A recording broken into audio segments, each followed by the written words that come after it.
Bab 7 ini kita akan belajar tentang bagaimana daripada penubuhan sebuah negara kita nak bentuk dia punya kesejahteraan negara. So bagaimana kita nak menjamin kesejahteraan negara. Nah, negara kita berasaskan kepada pelbagai etnik yang berbeza, kaum yang berbeza dan sebagainya.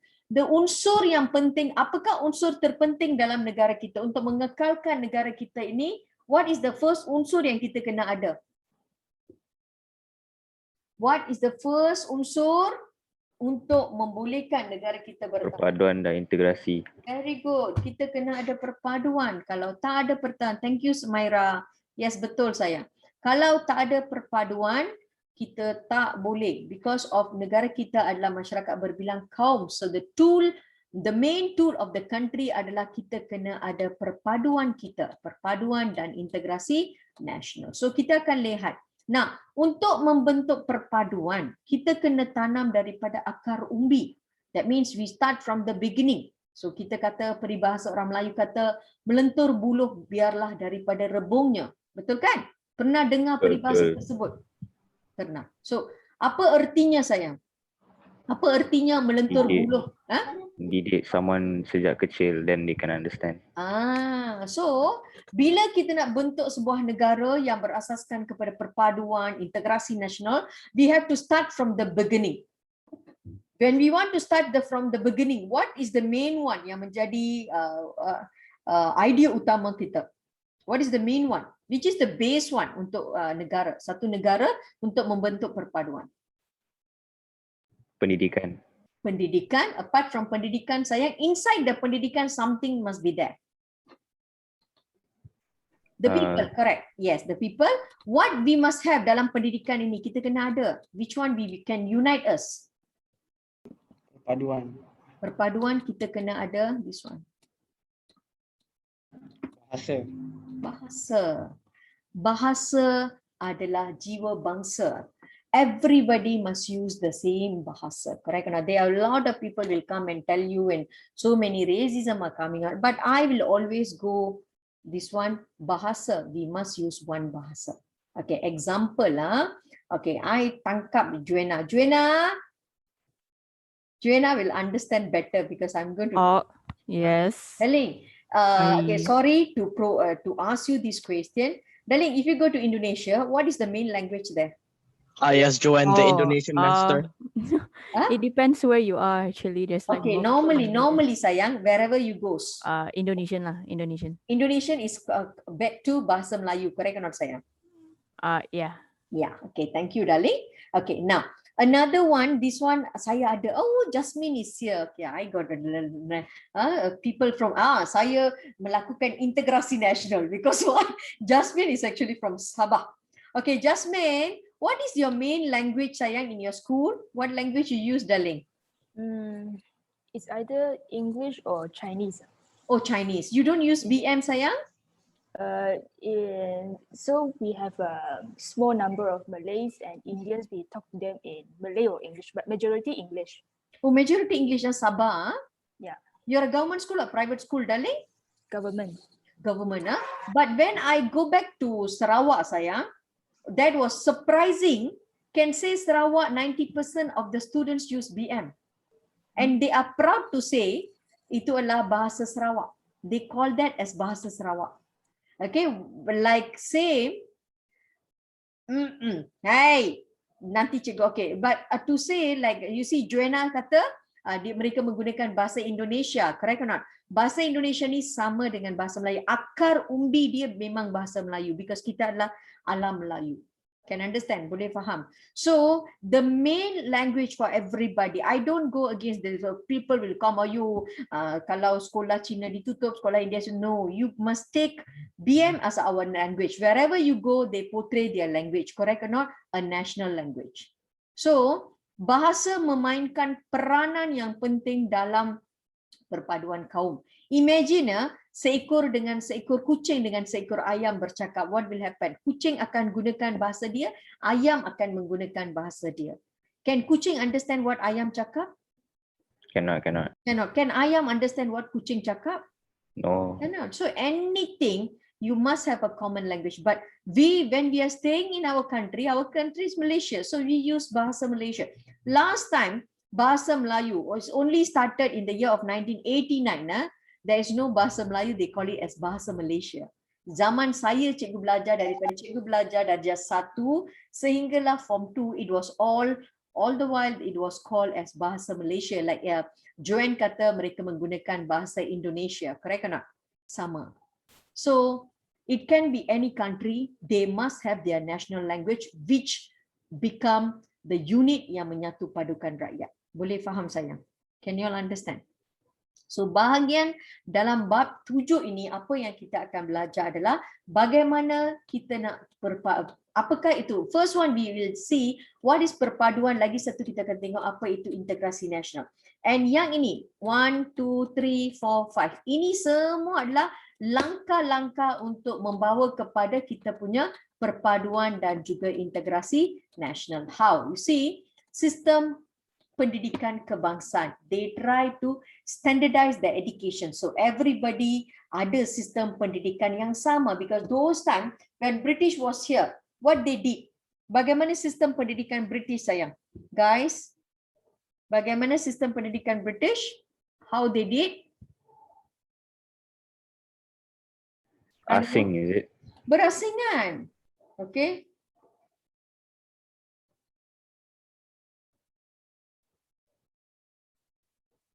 Okay, berasingan. Now, yes Amira, we are in bab 7. Okay. Now, kita bila kita berada di bawah British, kita ada sekolah vernacular. So bila sekolah vernacular was there, and sekolah vernacular, what was the different last time and sekolah vernacular sekarang lah? Last time when British was there, what happened sayang? Vernacular last time only Indian, Chinese. Yeah, so sekolah dulu mereka akan menggunakan buku, guru-guru semua dibawa daripada India. Sekolah Cina pun sama, dia akan bawa buku. Tetapi now sekolah vernacular tu dah beza sikit lah. Dia because kita gunakan pendidikan kebangsaan dalam sekolah vernacular ke Melayu ke and everything, they still use pendidikan kebangsaan. And then kita ada penggunaan bahasa Melayu sebagai bahasa ilmu dan bahasa perpaduan. Kemudian langkah yang berikut untuk membentuk perpaduan adalah kita ada penggunaan dasar kebudayaan kebangsaan. Everybody's kebudayaan. Kita punya masyarakat ini bukan hanyalah masyarakat Melayu, Cina, India. In Sabah kita ada. Jasmine, tell me in Sabah, what are the native people of Sabah sayang? Jasmine? Who are the native people on Sabah, darling? Kadazan. Kadazan lagi? Dodo. No, that's the majority. Oh, Kadazan is the majority, yeah? Yeah. Okay. Iban. Huh? Kadazan, Iban is Sabah. Iban is Sarawak sayang. Jasmine is from Sabah. So we got Kadazan, Murud, Kenyah, Kedayan, betul? So they are the people lah. So kita ada masyarakat seperti we call it Kadazan Dusun, Bajau, Murud. Kita juga ada masyarakat Bukit, betul tak sayang? You go and check back. There are some people Kedayan and everything. I don't want to see I don't want to talk about the parliament. I sudah tak mau. I don't want to talk. You can stop the recording. I only see one thing saja. Everybody is fighting for one chair. That's all I can see. I don't want to talk about anything.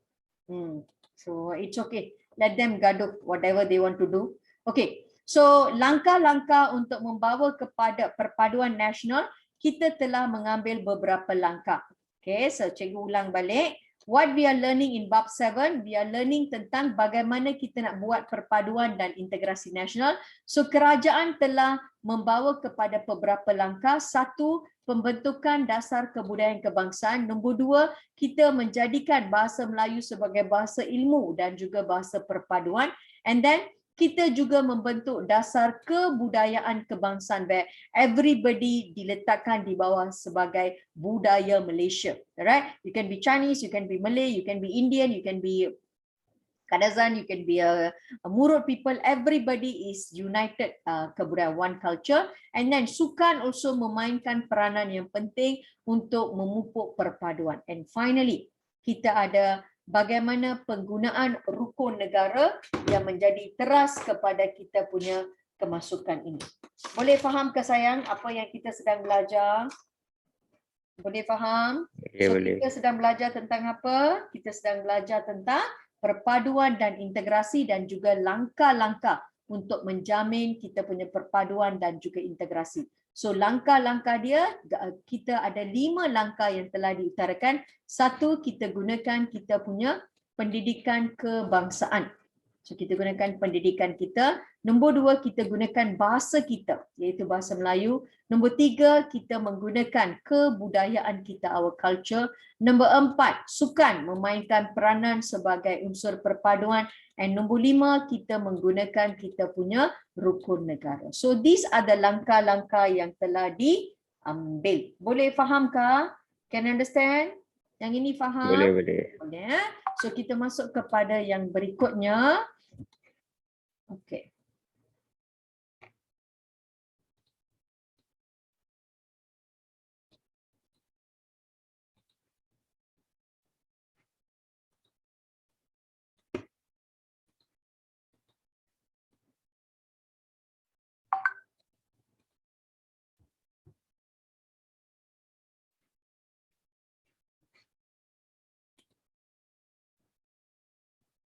Itu minit sayang.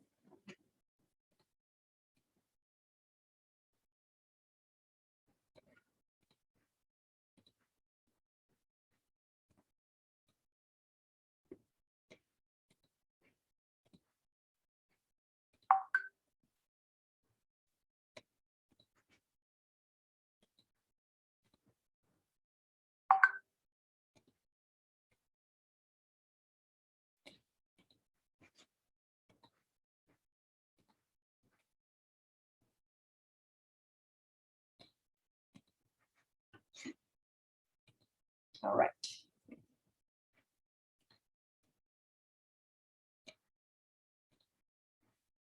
Okay, so kita lihat kat sini, apakah itu kita punya integrasi nasional dan juga perpaduan. So kita tengok kat sini.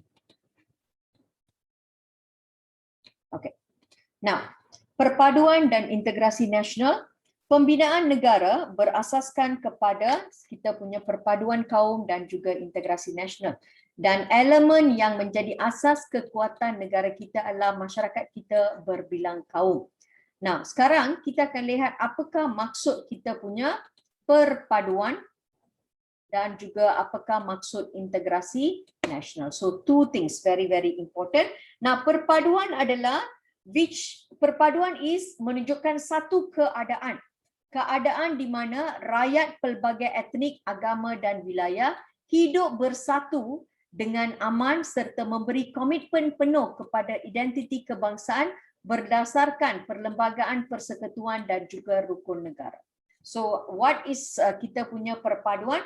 Nah, perpaduan kaum adalah keadaan di mana rakyat daripada pelbagai etnik, agama dan wilayah hidup bersatu dengan aman serta memberikan komitmen penuh kepada integrasi kebangsaan berdasarkan perlembagaan persekutuan dan juga rukun negara.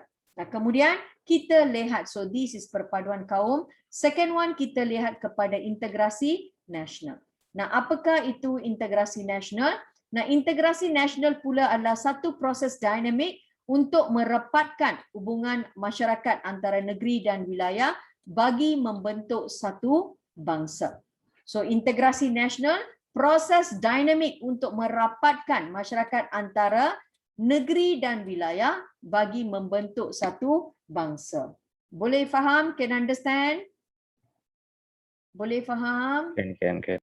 Apa itu Ilhan? Apa itu kita punya perpaduan kaum sayang? Keadaan rakyat daripada pelbagai etnik, agama dan wilayah hidup dengan aman dalam masyarakat yang bersatu berlandaskan perlembagaan persekutuan dan rukun negara. Dan mereka menggunakan apa? Memberi komitmen penuh kepada apa? Mereka memberikan identiti kebangsaan. Yes, correct. So perpaduan adalah keadaan rakyat daripada pelbagai kaum etnik, mereka hidup bersatu dengan aman dan memberi komitmen penuh kepada kebangsaan, identiti kebangsaan berlandaskan kepada perlembagaan persekutuan dan juga rukun negara. Nah, kemudian kita ada Mustafa. What is integrasi nasional, sayang? Integrasi nasional is the perpaduan kaum, which is the keadaan rakyat pelbagai etnik, agama dan wilayah hidup bersatu dengan aman serta bagi komitmen penuh kepada identiti kebangsaan. Hai, integrasi Keren. nasional tengok ke bawah. Oh, my bad. Shit, I'm reading the entire thing. Sorry. Hmm. Satu proses dinamik untuk merapatkan hubungan masyarakat antara negeri dan wilayah bagi membentuk satu bangsa. You ask me to give integrasi nasional, I give you everything but integrasi nasional. Who you? Alright, so integrasi nasional adalah satu proses dinamik untuk merapatkan hubungan masyarakat antara negeri dan wilayah bagi membentuk satu bangsa. Now, untuk menunjukkan kita ada integrasi nasional dan perpaduan, kita ada satu ferry yang dikenali sebagai Ferry Malaysia. Perkhidmatan Ferry Malaysia juga dikenali sebagai Cruise Muhibah, diperkenalkan pada 31 Ogos 1986. Bertujuan mengintegrasikan penduduk di semenanjung Malaysia dengan Sabah dan Sarawak. Perkhidmatan Ferry Malaysia ditamatkan pada 1989 disebabkan kebakaran ruang enjin dan juga kos penyelenggaraan yang sangat tinggi. Alright. So now kita lihat kepada, before kita lihat kepada kita punya perpaduan, kita kena lihat apakah masalah yang membawa kepada perpaduan kita. So kita akan lihat bahagian berikut adalah latar belakang hubungan kaum kita. How kita punya hubungan kaum. Ada tak kita bersatu padu, bagaimana kita berpecah, siapa yang memecahkan kita dan sebagainya. Nah, pentadbiran British menyebabkan pemisahan kaum dari segi ekonomi dan juga penempatan. What is dari segi ekonomi dan penempatan? Who can tell me? British telah memisahkan kaum mengikut ekonomi dan penempatan. Apa artinya? Is it teacher like like most majority of the Malay they stay in like kampung doing pertanian. Very good. While the Each Indian, kaum in each area, is it? Okay. Jinchen sambung sayang.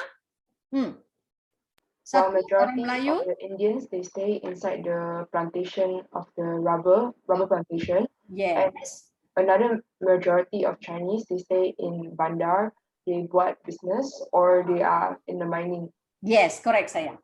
Nah, British ini daripada dulu sistem pentadbiran yang diperkenalkan oleh British ini dikenali sebagai divide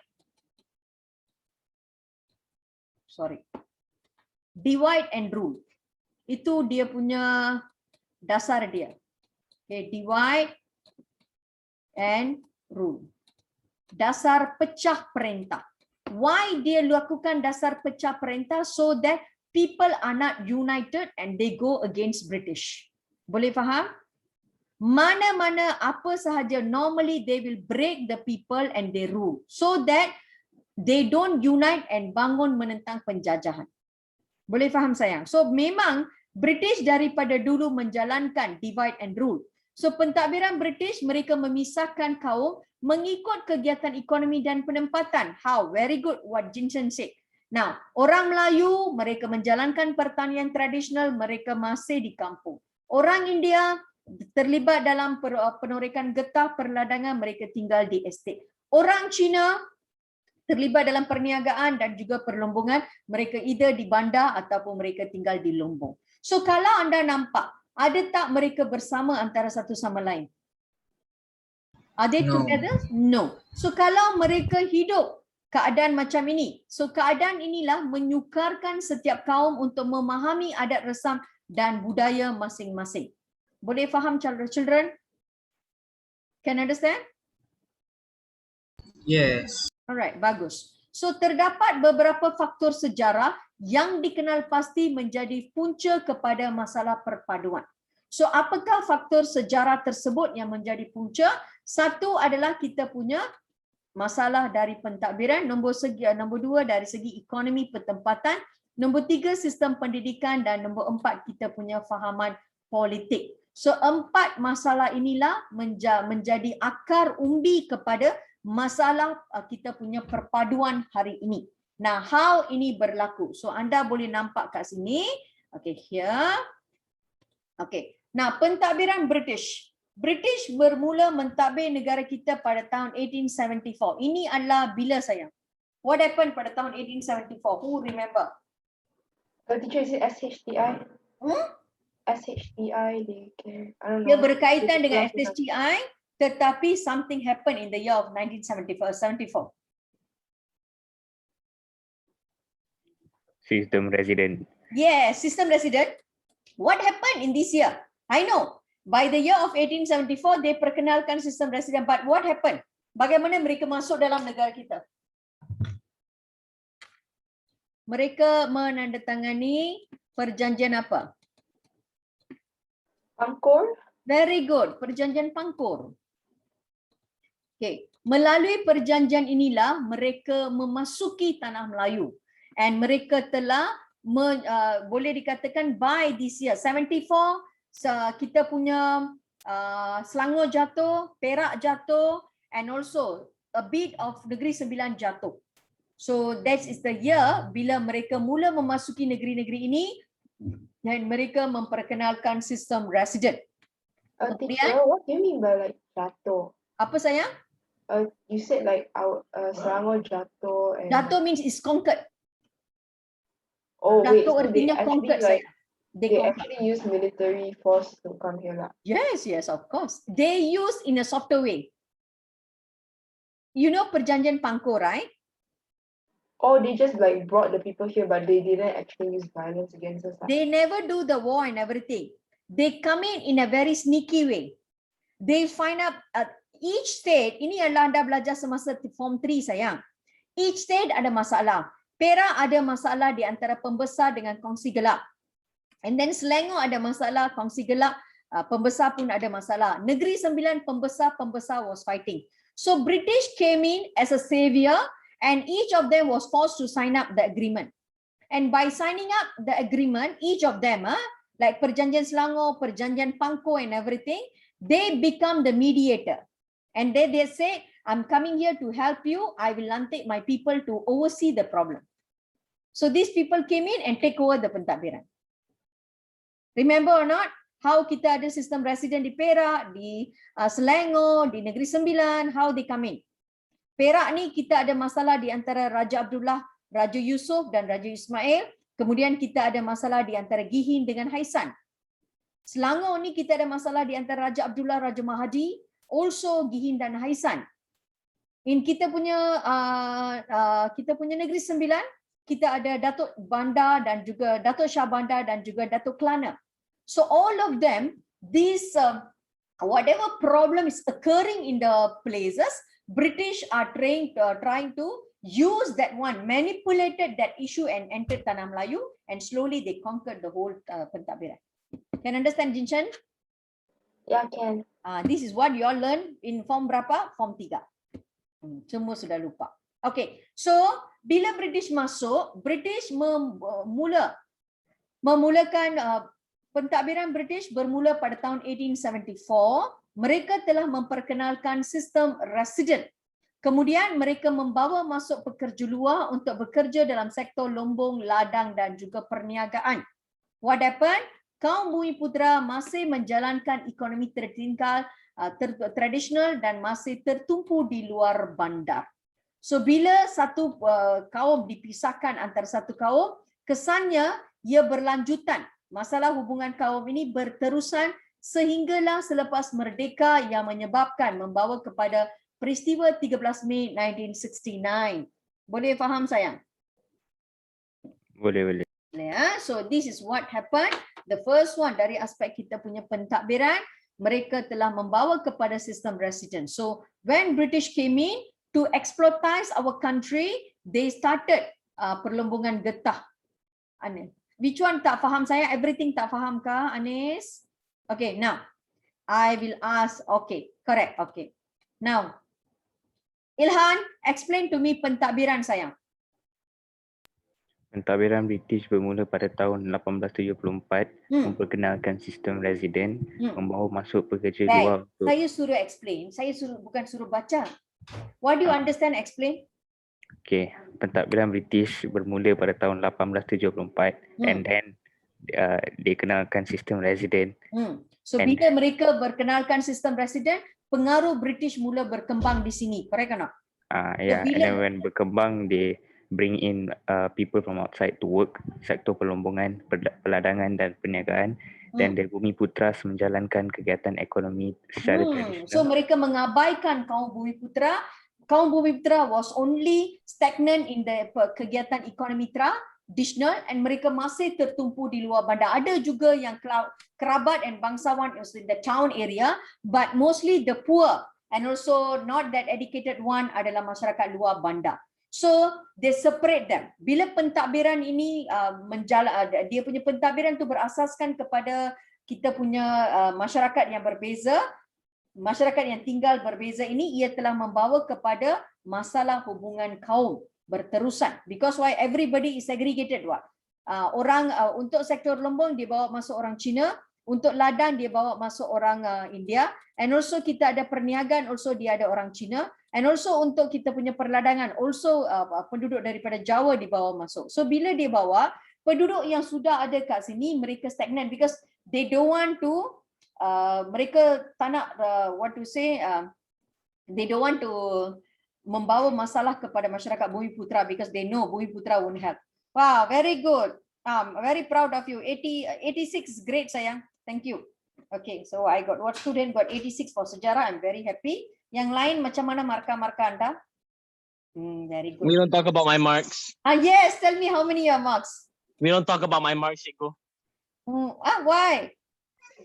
I managed to get 40 on the dot. I messed up. Ayo, Mustafa, what happened lah? I know, right? I I got messed up. 80, very good sayang. Arul got 83, Ari got B. Ari, why B? You should get an A. Anis got B plus. Anis, you can get an A sayang. But just push it up. You can do it. Okay, so I'm very proud of you all. Okay, very good. Anis, boleh faham bahagian ini sekarang? Anis, bolehkah? Okay, so that is dari aspek pentadbiran, kesan daripada pentadbiran atau dasar British. Nah, nombor 2, kita lihat kepada, again, it is similar also, tetapi dia dah huraikan. Okay, now you see, kesan daripada kegiatan ekonomi dan penempatan. Satu dasar British, another one kita ada ekonomi dan penempatan.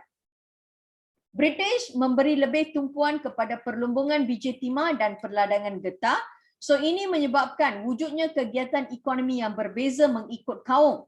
So juga pemisahan penempatan seperti estate, lombong, kita punya kampung dan juga bandar.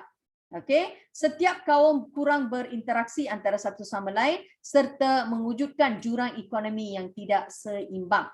Okay, now 1 minute let me check. Okay, Ari, are you coming for our Saturday classes? Yes, sir. Can you do the essays? We only had objective questions for our exam. Apa sayang?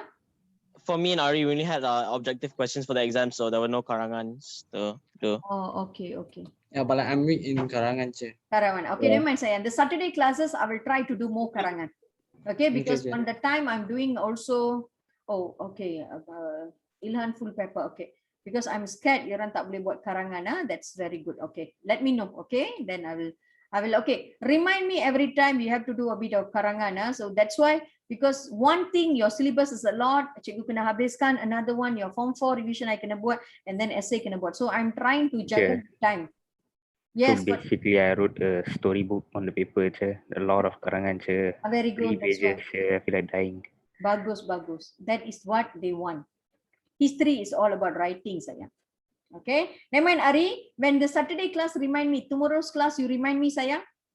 Can, Can, sir. Alright. Okay. Now, second masalah yang dihadapi adalah masalah dari aspek ekonomi dan juga kita punya pertempatan. So, yes, teachers also very stressed lah. What to do? You guys cannot do. It's very hard for me because why? 2 tahun you orang tak pergi sekolah. Okay, you guys are not exposed with writing essay and everything. That's why cikgu dapatkan buku mentor tu semua. Slowly you have to write. Okay. Yeah, teacher, I already a proper exam. Apa sayang? We haven't Yeah, So one you exam. guys never take the full exam, correct or not? Yeah, Cikgu. So it's like I know it's it's very hard. horrible. That's why sayang. Because like for the exam, they primarily focus on all the organization names. It's the one thing I barely focused on in class. So that's why I messed up a lot for the We exam. still have time. We Yeah. use the mentor book. Tengok kat situ. Kita punya mentor buku tu. It's a form of essay. Remember I show you. This is one you have to start to write dia. Sveda, cikgu tunjukkan kepada anda. Ini tapi orang tak nak ikut. Saya dah kata walaupun cikgu tak ada masa, you guys have to. You see here. This the type of questions will be coming up. So, you sudah mula tulis yang ini pun is actually very good ready. Slowly by slowly kita boleh buat. That's why rangka pun sudah diberikan kepada anda. Tapi the problem is, satu ekor pun tak nak buat. You understand? Try to do this one questions all. It's very, very important. 2 buku untuk Form 5 cikgu sudah belikan. Cikgu berikan buku mentor and also, yes, I know Ilhan always send me, to be honest, Ilhan always do questions, all the questions, whatever cikgu ajar. After the class, 1-2 hours later, he definitely will send me with all the answers. He will write it down everything. Okay? You have to practice sayang. You have to hantar kepada cikgu. You hantarkan dalam kita punya Telegram. I will check. Okay? You ask him, cikgu akan baca. Cikgu memang tak ada masa nak mark because I'm starting with BSc and everything. So I at least will see all answers. Kalau ada kesilapan, cikgu akan betulkan dan sebagainya. That's why I want you all. Anda boleh nampak kat sini kan? You can see these questions. Okay. So cikgu nak anda buat latihan-latihan ni, antarkan kepada cikgu. And then you also, the answers are here. Just sambungkan ke ayat. You have to start now itself. Kalau you tak buat sekarang, it's going to be very hard for you all. Can you all understand? Boleh ya? Try. Teacher, is it okay if like you didn't ask us to do it for homework, but like if I done it, then I send it to you? Okay, no problem. Ilhan will always do sayang. He will pilih one on a topic. He will send it to me. I'm proud of that fella. He always send to me because why? It's not he want to do it. The mother will kill him. So the mother will call and check with me. That's why our friend is very scared. He makes sure before the mother call, that fella will send it to me first. It's not he's being so innocent and doing very good. I know about all your tricks. All the mother will bamboo him nicely. So no problem, Jinshan. You can always send it to me, sayang. Maybe one I will take or not on the first day, second day I will check and send it to you. All right, please send. I already told you. Okay, right. So that's very, very okay, Puan Kala, I will start sending from now on. Please do that, sayang. Please do that. I should have The exam was an eye opener, Puan Kala. What is that, sayang? The exam was an eye opener. Yes, it is. That's why. Horrible. And it wasn't even actual format. That's the worst part. It's okay. It's okay. At least you know where you're standing. You can start from now itself. Boleh faham? Try to do it. All right. Okay. Now. Kita tengok. Okay. Now, this week class, what I do, I will take your Bekam book and also mentor book. Do you all, everybody got your mentor book, Form 4 book, right? Ada tak ada? Got, Chair. Last year's one, right? Yes, ada kan? Okay, saya akan gunakan buku itu because mentor Form 4 pun dia ada nota macam ni juga. So, we will try to do the essay daripada situ juga. Okay, siapa yang tak ada, tak apa, cikgu akan screenshotkan. Okay, cikgu akan, okay, can somebody help me? Okay, Ilhan, do me one favor. Ilhan? Yeah. Okay, what do you do, sayang? Ambil mentor punya buku Form 4 tu, daripada bab 1 sampai akhir, you can, okay, I know it's very hard, but try to do, help me, sayang. You try to screenshot all the essays. Bab 1, bab 2, send it in the Telegram, sayang. Can you do that? Yeah, can. Please. So everybody can see because some of them tak ada buku ni, then daripada Telegram mereka boleh nampak. Boleh ya? Boleh. Okay, alright. Okay. Now kita balik. Okay.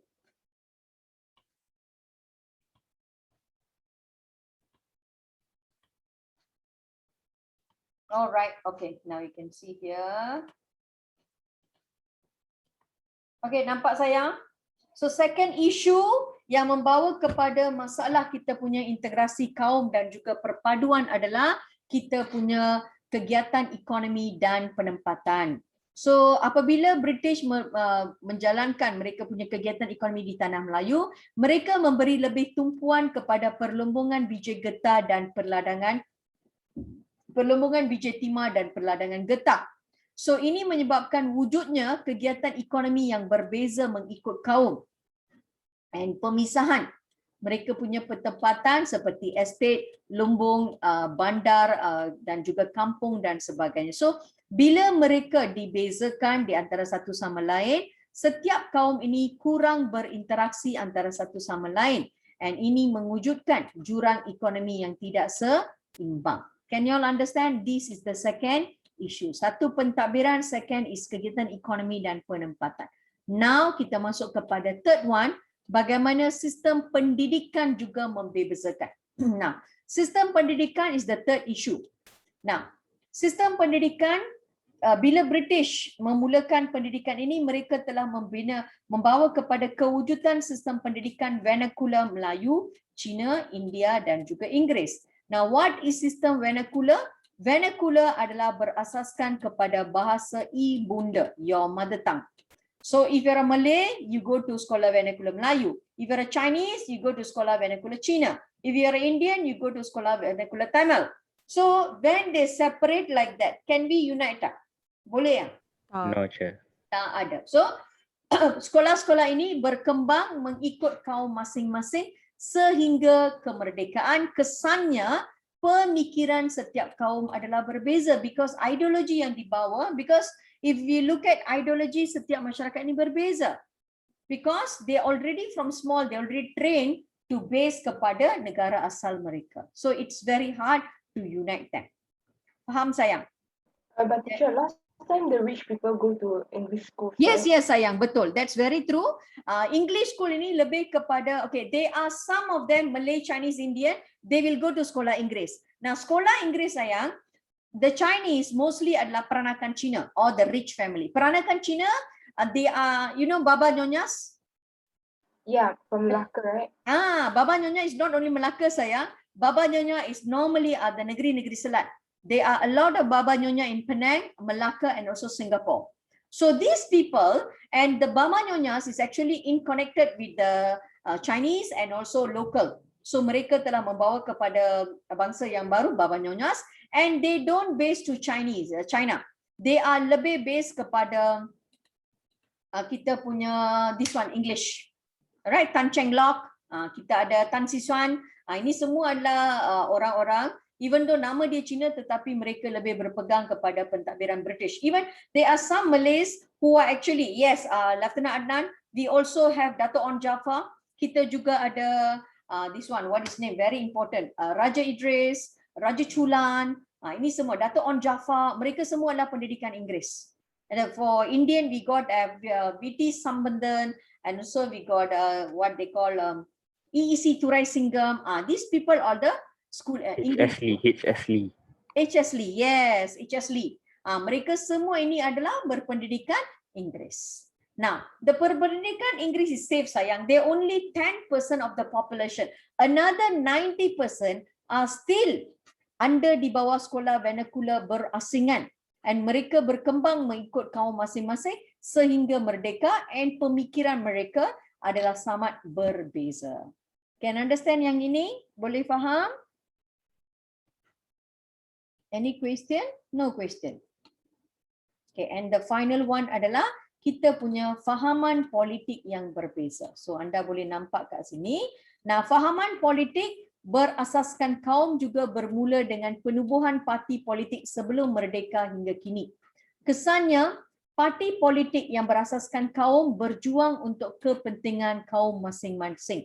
Alright, so mereka berjuang untuk kaum masing-masing seperti isu bahasa, budaya, ekonomi dan juga pendidikan. Keadaan ini juga mempengaruhi hubungan antara kaum. So you can see we got parti seperti MIC, MCA, UMNO, PAS, and parti ini mula memperjuangkan untuk kepentingan kaum masing-masing, isu agama, isu bahasa dan sebagainya, but it never bring, later we join together, but before that asas dia adalah everybody was protecting, like MCA was for Chinese, MIC for Indians, UMNO for Malay, PAS for Islam people. So the concept yang dibawa, fahaman politik ini menyebabkan ia mempengaruhi hubungan kaum. Fahamkah, children? Boleh faham apa yang cikgu ajar? Fahamkah? Any questions bahagian ini? Boleh? Okay, now apa yang berlaku adalah bila kita sudah merdeka and then kita mula menghadapi masalah perpaduan dan sebagainya, pelbagai langkah telah diambil untuk memperkasakan perpaduan ataupun integrasi nasional. Memperkasakan artinya apakah langkah-langkah yang telah diambil ataupun kita boleh ambil bagaimana kita nak mengatasi masalah tersebut. Alright, so bahagian berikut kita akan belajar bagaimana kita ingin memperkasakan kita punya perpaduan dan juga integrasi nasional. So untuk memperkasakan kita punya integrasi nasional dan perpaduan, kita ada 3 aspek. Politik, ekonomi dan juga sosial. Okay, one question. Memperkasakan artinya memperkukuhkan, sayang. Memperkasa artinya memperhebatkan lagi, memperkukuhkan lagi. Kasa means make it stronger. Perkasa. Okay, now can you all give me 5 minutes? Cikgu nak pergi tandas sekejap, boleh kan? Okay, Boleh, Cik. Can, Cik. Can share 10 minutes so can.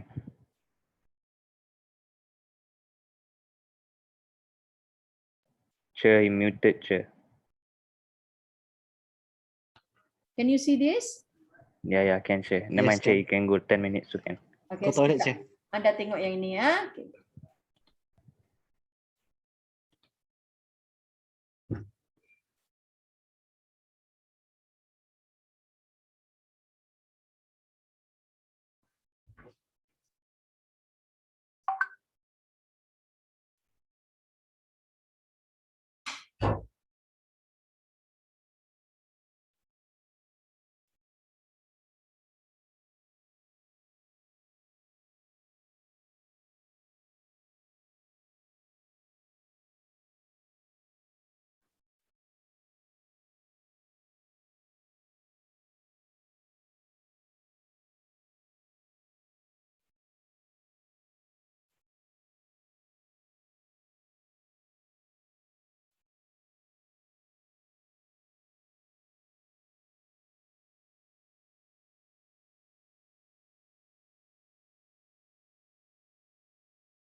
Sorry guys, wait.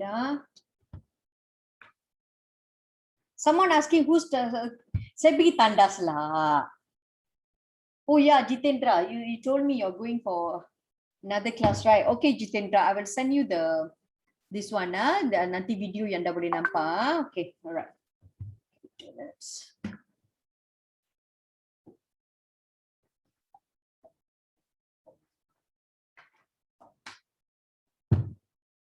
Alright. Kita tengok kat sini. Now.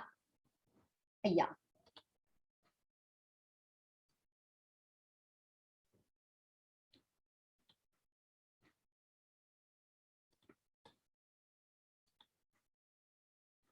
Alright, so tadi cikgu beritahu kepada anda, kita ada beberapa langkah.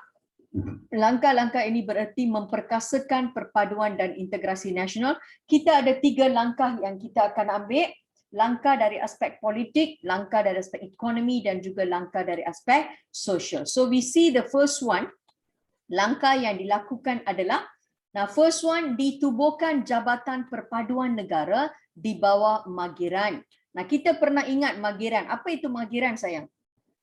Majlis Gerakan Negara. Majlis Gerakan Negara yang ditubuhkan because of 13 Mei. 13 Mei, correct or not? So now Mageran telah memberikan mereka telah meminta agar penubuhan satu jawatan kuasa yang juga dikenali sebagai Jabatan Perpaduan Negara yang berperanan untuk mendraftkan satu ideologi negara yang dikenali sebagai rukun negara. So kita ada the first one, penubuhan.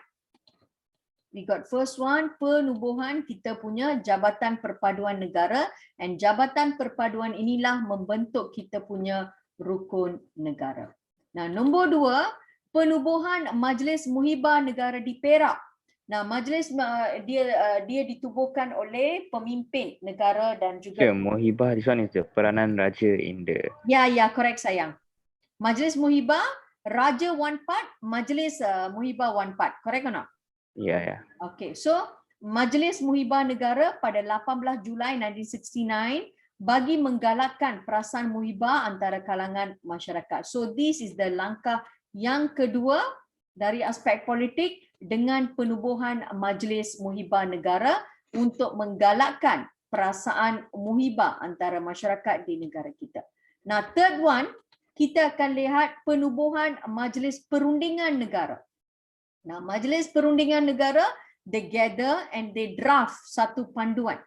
So Majlis Perundingan Negara pada 1970 menyediakan satu garis panduan bagi kerjasama antara kaum, integrasi nasional antara negeri dan wilayah.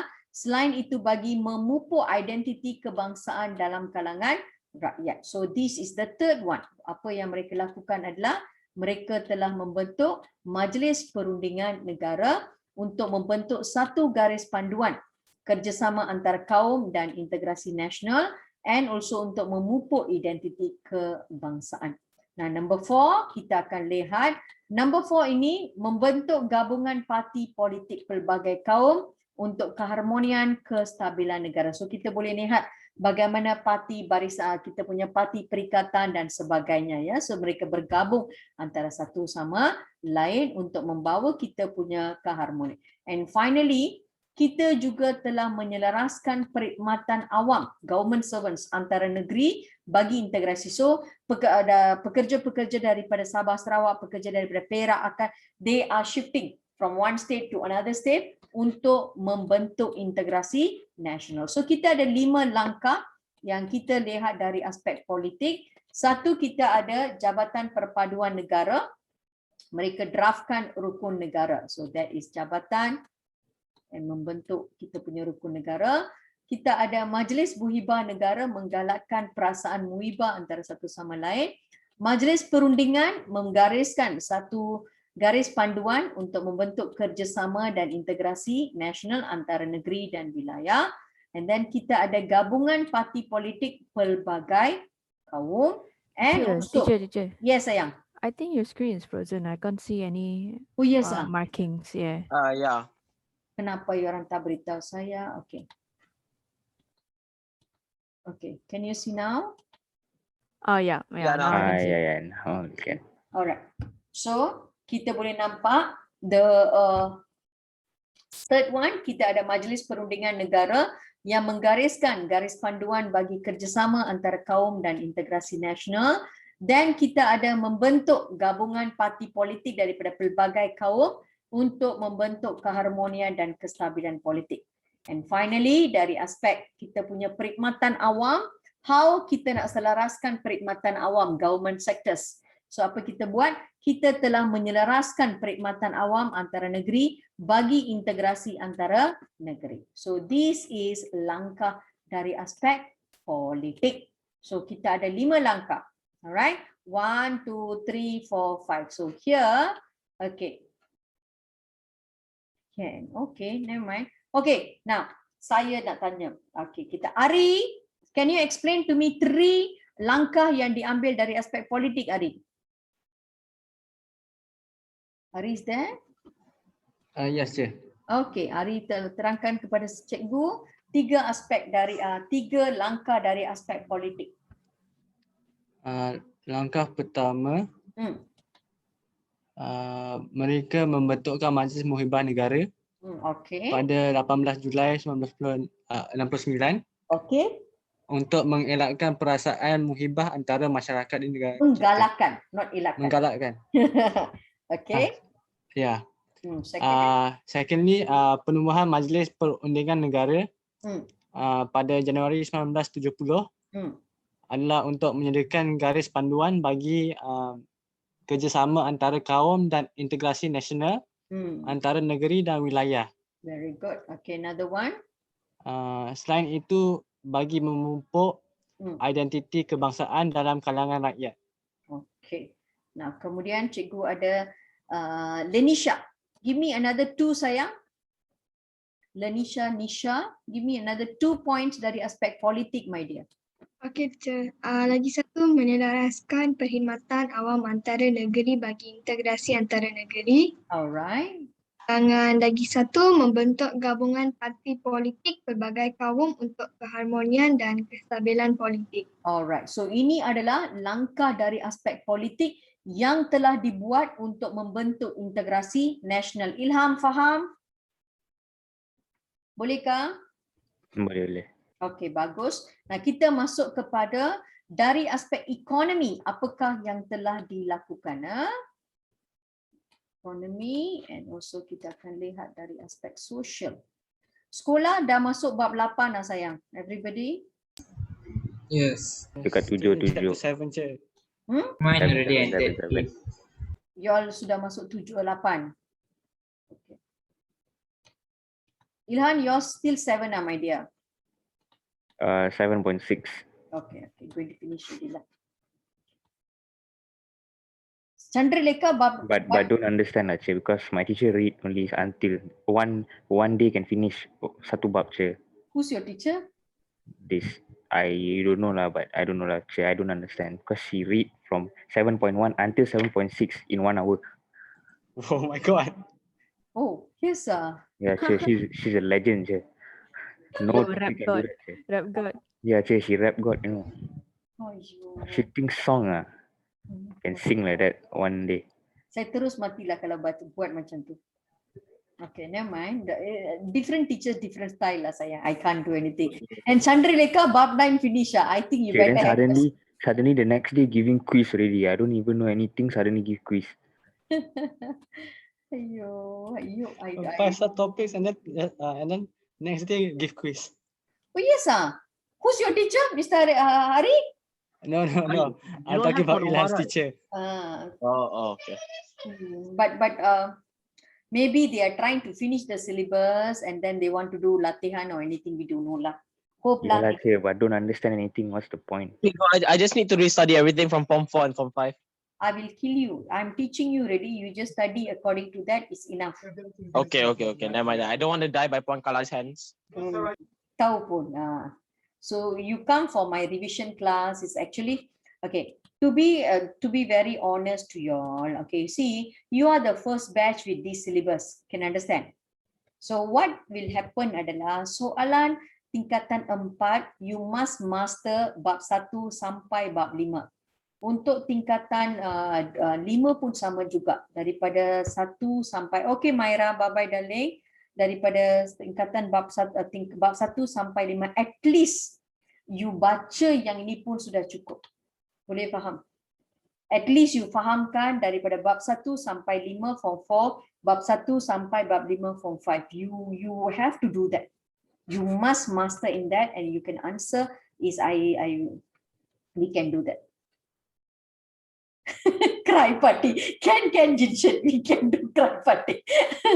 You guys are so scared already. Bulan 2 saja sayang. We still have time. Don't worry. Alright? We can do it. Tak apa. Kita masih ada masa. I will go slow with you all. We can do it. Tak ada masalah. I will tell you all what are the important topics kita akan buat sama-sama. Ayo. We don't even have the predictions for the papers yet, right? Apa sayang? Belum. You can't do any prediction sayang. You can't do because you are the first batch. So you can't do any prediction. So because you are the first batch. So it's very hard. But I will tell you. Dad, siapa? Mustafa. Oh no, this show. Oh no. Ni budak ni. So apa yang berlaku adalah never mind sayang, I will predict for y'all. You follow my prediction. Can you all do that? Can you all? Can teacher. I trust you. Thank you very much. You trust me, I will definitely will help you all. So trust apa yang cikgu cakap, dia orang guna my technique aja. Ramalan Puan Kalai. Believe in the Puan Kalai. Ilhan knows me because Ilhan punya kakak dua-dua dengan saya. 2 also got A+. Correct or not sayang? Bro, Ilhan Betul bloodline. kan? Ilhan, am I lying Ilhan? No, Chair, correct. Correct. Okay, siapa lagi I can tell? Because Puan Kalai's Got prediction. the whole Puan Faustina bloodline getting straight into Puan Kalai. Okay, I trust Puan Kalai now. Okay, I got someone. I got so few students who are sisters and brothers with me who actually dah habis dengan cikgu. Okay, remember last time I used to sit at the back when you teach the form 5. So do you see how I marah dia orang? Betul kan? Yeah, Chair. But last time I very good boy. But now naughty boy already lah. Now you're form 5 already lah. He used to form 1 seat behind. Follow the sister. I dengar lah everything for form 5. So it's okay. You all still can do. We have to follow our technique. Saya kena screw you orang sikit-sikit. Everything will be okay for you all. Don't worry. Okay, we still have time. Alright. Okay, kita tengok bagaimana kita nak bentuk kita punya perpaduan dan integrasi nasional melalui kita punya ekonomi. Nah, bagaimana kita buat sayang dari segi ekonomi ini kita nampak, okay? Dasar-dasar yang telah diperkenalkan oleh kerajaan adalah untuk membangunkan ekonomi masyarakat so that everybody adil, ya. So kita tengok dari aspek ekonomi, kita ada rancangan pembangunan 5 tahun yang tumpukan kepada pertumbuhan ekonomi kepada semua kaum. So di bawah rancangan 5 tahun ini, kita ada 2 dasar yang diperkenalkan, dikenali sebagai Dasar Ekonomi Negara DEB for 20 years and DPN, Dasar Pembangunan Nasional for 10 years. Dan kedua-dua ini adalah untuk rancangan kemakmuran ekonomi. Nah, di bawah DEB and DPN will be studying bab 8, right? Ya, correct sayang. Okay. Nah, di bawah DEB sayang, kita ada rancangan pembangunan tanah. Nah, kalau you ask me what is pembangunan tanah, you guys are, some of y'all are staying there and your parents got land there, but you don't know what is rancangan pembangunan tanah. Do you ever heard about FELDA? Yes. Okay. Yes, I have heard about the FELDA. Apa sayang? Yes, we have heard about FELDA. Ya. Nah, FELDA ni sayang adalah rancangan pembukaan tanah. Okay, you see, pada zaman dahulu apa yang berlaku adalah because masyarakat kita sangat miskin and kebanyakan petani and everything, even our government telah melakukan projek pembangunan tanah. So apa yang kita buat, kita buka FELDA, kemudian disediakan rumah, kemudian asas dan sebagainya, and penduduk yang miskin akan diberikan tanah-tanah tersebut, kawasan tersebut untuk diusahakan oleh para petani. And they will monitor bagaimana penanaman getah mereka, kelapa sawit mereka dan sebagainya. So pembukaan tanah ini kita ada 2 badan. Satu FELDA, kita ada lagi satu adalah FELCRA. And ia actually adalah untuk menambahkan pendapatan rakyat dan membasmi kemiskinan serta memberi tumpuan kepada penduduk masyarakat luar bandar dan wilayah. Can you all understand? Boleh faham? You see, bila mereka buka tanah, the old people, the mother, the father will be going there and working, and they are slowly mereka boleh tambahkan. But what about the younger generation? So untuk mendapatkan younger generation, mereka telah memulakan zon perindustrian baru whereby they open up companies, factories, memperkenalkan zon perdagangan perindustrian bebas diperkenalkan bagi memajukan industri, bidang industri dan perdagangan, seperti mereka membuka kawasan perindustrian Bayar Lepas, Pasir Gudang, Pelabuhan Kelang, Shah Alam, Ipoh, Jelapang. So many factory areas was open. And then what happened? Masyarakat yang miskin mula mendapat pekerjaan daripada kawasan apa? Perindustrian. So masyarakat daripada kawasan luar bandar, mereka berhijrah ke bandar kerana peluang pekerjaan yang lebih terbuka kepada semua kaum. So keadaan inilah mempercepatkan proses integrasi. Can understand? Now, bila mereka buka bandar, what happened? They're coming to town. So slowly by slowly, small towns was open. So itu adalah pembangunan ekonomi wilayah. How? Membuka peluang kepada semua bersaing dalam keadaan ekonomi yang lebih adil. They open up towns, bandar-bandar baru mula dibuka, kawasan bandar itu disediakan dengan segala kemudahan. So penduduk daripada kampung ni mereka datang, now mereka sudah bekerja di bandar and they start to stay here. When they are starting here, ekonomi punya peluang lebih besar and dia berlaku ke ekonomi yang lebih adil. Can you all understand yang ini? Ini adalah rancangan pembangunan ekonomi berdasarkan rancangan pembangunan 5 tahun. Why 5 tahun? Until today, program 5 tahun ini masih berjalan. They are talking about today, ya. Pembangunan 5 tahun masih berjalan. Because, tapi dengan nama yang lain. Fahamkah? Faham. That's all. So it's not hard. So kita boleh nampak untuk pembangunan ekonomi, pertama sekali kita ada rancangan pembangunan 5 tahun yang telah memberi tumpuan kepada pertumbuhan ekonomi. So di bawah rancangan pembangunan 5 tahun ini kita ada DEB. DEB is from 1971 until 90 for 20 years, and after 1991 kita ada DPN, Dasar Pembangunan Ekonomi. So melalui DPN dan DEB kita telah membuka beberapa rancangan. Satu, kita ada rancangan pembangunan tanah like Felda and everything, where cuba untuk menambahkan pendapatan rakyat dan membasmi kemiskinan serta memberi tumpuan kepada pembangunan masyarakat luar bandar dan wilayah. Nombor 2, kita juga telah membuka zon perindustrian bebas. Okay, zon perindustrian bebas ini new factories are open. Alright, so factories, there are a lot of pelabur daripada luar masuk, and then mereka buka banyak syarikat. So syarikat-syarikat ni memerlukan pekerja daripada negara kita, because kita punya buruh, we are talking about 1970s, 1980s, you can see majority of our grandparents was the factory workers who work from there. An educated one is okay, non-educated one, they worked in factory, and from there they grew, because ia telah membawa kepada peluang pekerjaan yang lebih luas. So zon perindustrian bebas diperkenalkan bagi memajukan bidang perindustrian dan perdagangan. So kita ada beberapa kawasan perindustrian dibuka seperti Bayan Lepas, Pasir Gudang, Pelabuhan Kelang dan sebagainya.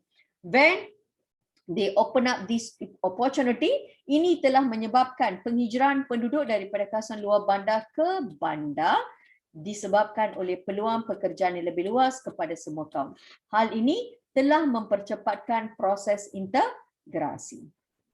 And also kita ada pembangunan wilayah, ekonomi wilayah, membuka peluang kepada semua kaum dan bersaing dalam ekonomi secara adil. Can you all understand yang ini? Any question? No question. Boleh faham? Betul everyone? Ada berapa ekor ni? Cikgu ada 16 ekor, 15 ekor. A bit confused. Which one sayang? Okay, cikgu ulang another one sayang. Wait, yes sayang. Teacher, so because of DEB and DPN, they made all of this happen? Yeah, correct, betul. Oh, okay. Are Damn. they like related or like what's Yeah, the yeah, difference they are between- related sayang. You see, I will show you. This one cikgu explain, tapi mungkin anda dah lupa. I'm going to explain to you again. Okay, this is because pembangunan negara kita adalah based on our Perdana Menteri. So our Perdana Menteri, bila mereka menjadi Perdana Menteri, mereka akan rangka pembangunan. Pembangunan negara kita is based on our each Perdana Menteri. So here you can see here. Okay.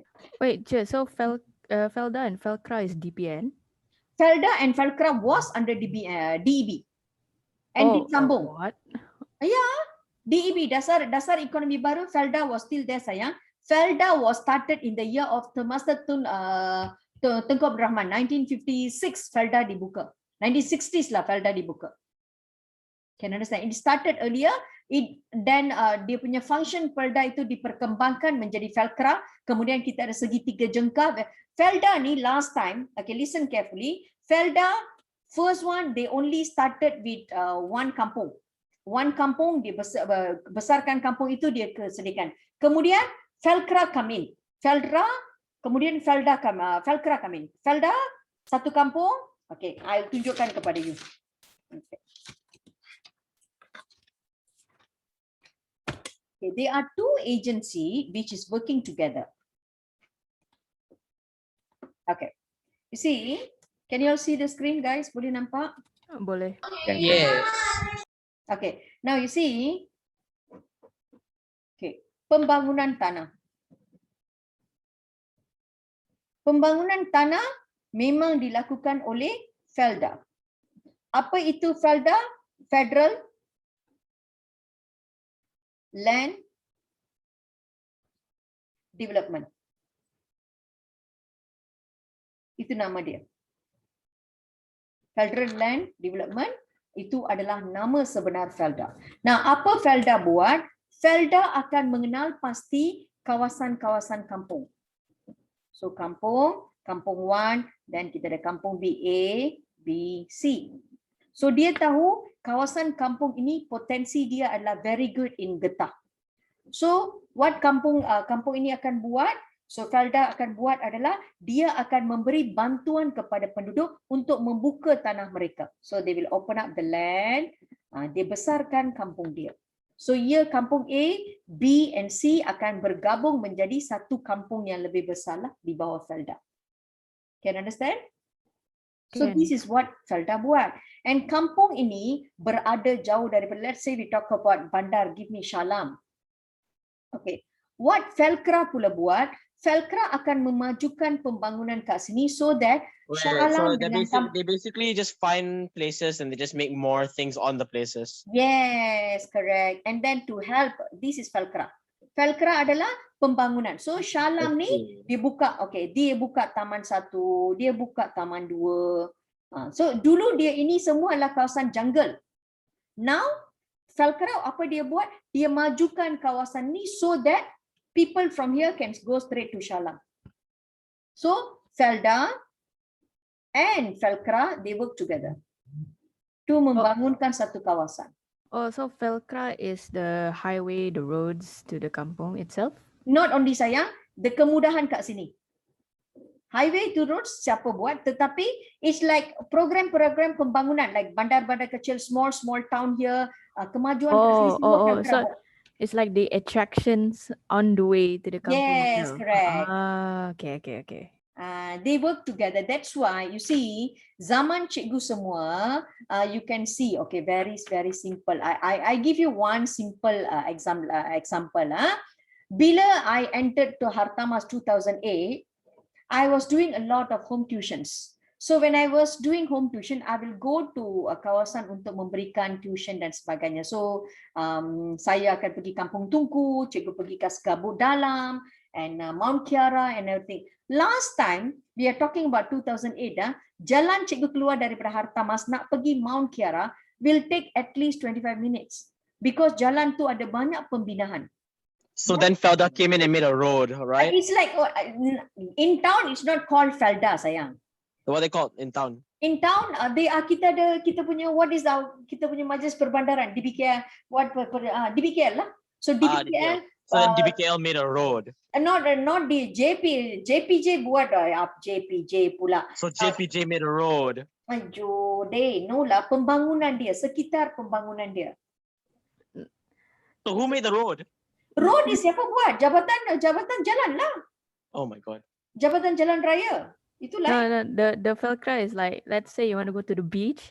So like on the way to the beach is like a 4-hour drive, right? Yes. So like on the way to it, at least there are like some attractions on the way. Yes, to the you beach get some itself. small So like the little, it's like the little toilet thing on the side of the road. Yeah. Don't look at like this lah. You look at in a bigger picture. They bangunkan. You see why they do that? Okay, dia buat penduduk kampung kat sini, they beli rumah kat sini, they shifted kat sini. And then kat kerja ni dia orang nak cari kerja, correct or not? Either they go to Shah Alam or dia buka kedai or dia buka dia punya whatever. So kawasan ini slowly akan berkembang. They work together. Dulu kawasan So like they're making more money. So like they're just making more money with the little attractions, huh? Yes. So that is like I see. So it's like a tourist trap. What is that, sayang? So it's like a tourist trap. It's not a tourist trap. It's like membangun bersama lah. Oh, so it's just like regular things, like the little R&R station with the toilet and everything. No. You're talking. What? You're looking at a smaller picture, sayang. Looking in a bigger picture. Bigger picture. Kampung daripada Bandar Shah Alam ini, it almost around, we can say, normally will be 30 to 25 kilometers. Okay. So ini adalah kawasan yang dahulunya hutan yang telah diberbesarkan menjadi ladang getah, ladang kelapa sawit dan sebagainya. So people who are coming from Shah Alam nak pergi kat sini, what will happen? Dia masuk hutan, correct or not? So Felda work together with Felda whereby mereka juga melakukan pembangunan kat sini. So dia ada, okay, contohnya kita ada, okay, kita ambil, okay, very simple. Daripada the main one dulu town kita adalah KL, nak pergi Bangsa. This is the main town when I was in KL. Okay, so kita hanya tahu KL, Bangsa. We don't know about Mount Kiara. We don't know about Segambut Dalam. We don't know about area lagi apa surrounding y'all. Bukit Damansara. Kita tak tahu Bukit Tengku. Ini semua adalah the Felcra punya work lah. Where mereka so kemudahan where the people grow together. This is how they develop the area. Can understand? You'd ask your grandparents. You all are very young, so I cannot show you. They far away. You all are very young. I cannot tell you all. Okay, you see, example. I give you an example. My house in Ipoh is dikenali sebagai Lim Garden. Okay, Lim Garden. Lim Garden to Ipoh town is only like 10 minutes or even 5 minutes, lesser than that. Okay, Ipoh to the next town kita nak pergi is Jelapang. Okay, Jelapang to Ipoh, you ambil bus. Normally last time bus will take me at least 1 hour 20 minutes to go there. Can understand? And then jauh kat sini. So apa yang berlaku adalah now penduduk yang menghadapi masalah kat sini ataupun mereka emergency, they have to take 1 hour 20 minutes to go here. Then what government buat adalah daripada penduduk daripada Jelapang pagi kat sini, government bila klinik kesihatan kepada mereka. Mereka menyediakan jabatan pendaftaran negara kat sini. So everything disediakan berdekatan dengan mereka. So by doing that, these people no need to come until here, and this area also will grow together. Basically memajukan everything in one time lah, one shot. Correct. This is what Felda and Felcra do. Di bawah rancangan pembangunan 5 tahun. So zaman cikgu nak pergi kat sini, 1 hour 20 minutes, correct or not? Now you go there is lesser than that. So this is how, because ini semualah hutan sayang dulu. Sekarang, okay sayang, bye-bye. So sekarang kita boleh nampak dia punya perubahan. Boleh faham kah? Slowly can understand? Boleh. Boleh, okay. We go back here. Okay, then we stop. Okay. So, ekonomi ini kita ada tumpuan pertumbuhan ekonomi semua kaum. So kita dah nampak. Okay, Sohail can understand sayang, bye-bye. So they got Wait, group. our class ends at 7:45 today, right? Why 7:45? I start 7:30, right? 7:30. Oh, 7:30. Mm. Oh, shoot. Oh, Okay, okay, sure. my bad. Everyone's going out already. Yes, darling. Okay, so I will finish up the class today, 7:32 ready. So saya akan jumpa anda tomorrow. Before Yes, you sayang. go, stop the recording. Let's talk about some secret government stuff. What is that, sayang?